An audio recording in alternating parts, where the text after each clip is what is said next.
নমস্কার বন্ধুরা, নন্দিনী সিম্পল কুকে আপনাদের সবাইকে জানাচ্ছি স্বাগত। আজকে তৈরি করেছি দারুণ টেস্টি একটি রেসিপি, তেলে ভাজা পিঠে। হ্যাঁ বন্ধুরা, তেলে ভাজা পিঠে তো আমরা সবাই খেতে পছন্দ করি, আর শীত চলে এসেছে মানেই পিঠে। আর আমার আজকের এই রেসিপিটি একটি রিকোয়েস্টেড ভিডিও, এক বন্ধুর রিকোয়েস্টে আজকে রেসিপিটি নিয়ে এলাম।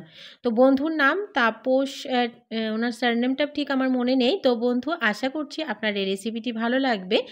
আর যদি ভালো লাগে একটা লাইক করতে ভুলবেন না, অনেক অনেক শেয়ার করে দেওয়ার অনুরোধ রইল। তাহলে চলুন রেসিপিটি দেখে নেওয়া যাক। আজকের এই রেসিপিটি তৈরি করার জন্য প্রথমে এদিকে আমি নিয়ে নেব 4 কাপ ময়দা। ময়দার পরিমাণটা এই পিঠেতে একটু বেশি দিতে হয়।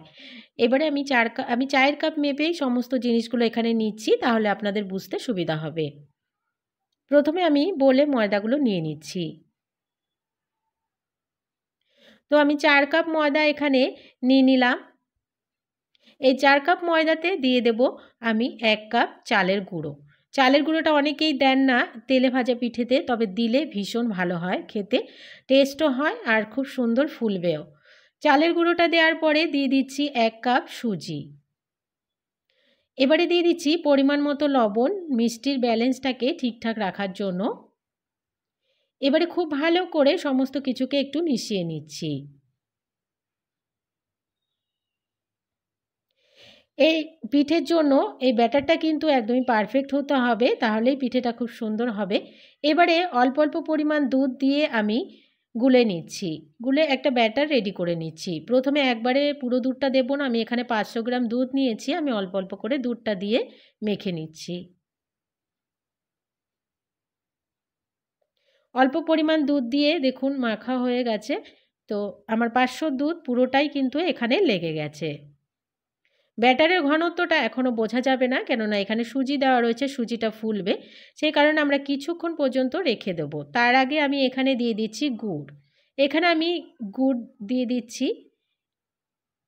এখানে মিষ্টিটা আপনারা আপনাদের স্বাদ অনুযায়ী দেবেন, যতটা মিষ্টি পছন্দ করেন, কারণ এই রেসিপিতে একটু মিষ্টিটা বেশিই লাগে। সমস্ত গুড়টা দিয়ে আমি আবারও খুব ভালো করে মিশিয়ে নিলাম। এখানে 4 কাপ মেপে 2 কাপ মতো গুড় আছে। খুব ভালো করে সমস্ত কিছুকে মিশিয়ে নেওয়ার পরে এবারে ঢাকা দিয়ে রেখে দেব 10 মিনিট মতো, সুজিটা যেন ফুলে যায়। 10 মিনিট পরে আবার ফিরে এলাম। তো এবারে দেখে নিচ্ছি আমাদের ব্যাটারটার অবস্থাটা কেমন রয়েছে। তো দেখুন ব্যাটারটা কিন্তু একদমই পারফেক্ট হয়ে গেছে। আমি যে সুজিটা দিয়েছিলাম সুজিটাও ফুলে গেছে, আর ব্যাটারটা খুব সুন্দরভাবে রেডি হয়ে গেছে। আর কোনো রকম এখানে দুধ দেওয়ার প্রয়োজন নেই। এবারে চলে যাব তৈরি করতে। এবারে আমি এদিকে একটা কড়াই বসিয়ে দিলাম, কড়াইতে দিয়ে দিয়েছি পরিমাণ মতো তেল। এবারে আমি এক এক করে ভাজবো। প্রথমে আমি একটা ভেজে দেখিয়ে দিচ্ছি। তেলে দিয়ে ওপরে একটু তেল ছড়িয়ে দিলে খুব সুন্দরভাবে দেখবেন ফুলে উঠবে। তো ভিডিওতে আপনারা দেখতেই পাচ্ছেন যে কতটা সুন্দরভাবে ফুলে উঠেছে।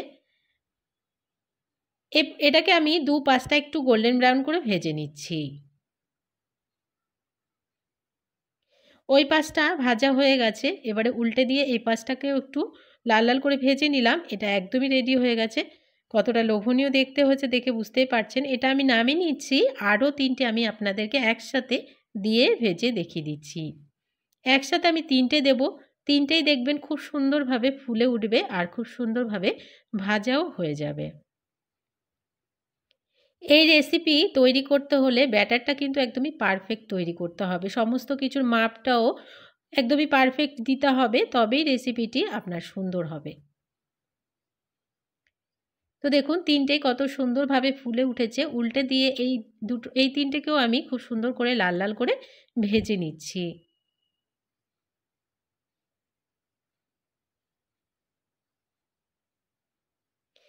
এই 3টেকেও খুব ভালো করে গোল্ডেন ব্রাউন করে ভেজে নিয়েছি, নামিয়ে নিচ্ছি, আর বাকিগুলোকেও ভেজে নিয়ে ফিরে আসছি।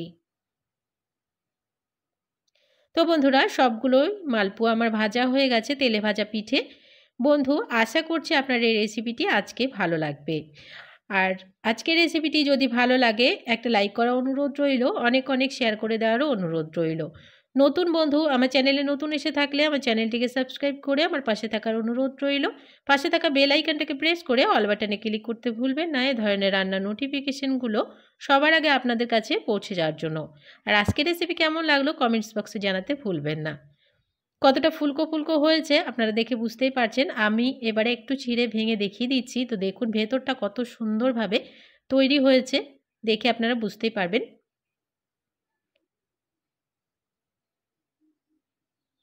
আজকের রেসিপিটি এখানে শেষ করলাম। চলে আসবো অন্য কোনো দিন অন্য একটা রেসিপির সাথে। সবাই ভালো থাকবেন, সুস্থ থাকবেন। আজকের মতো তাহলে টাটা।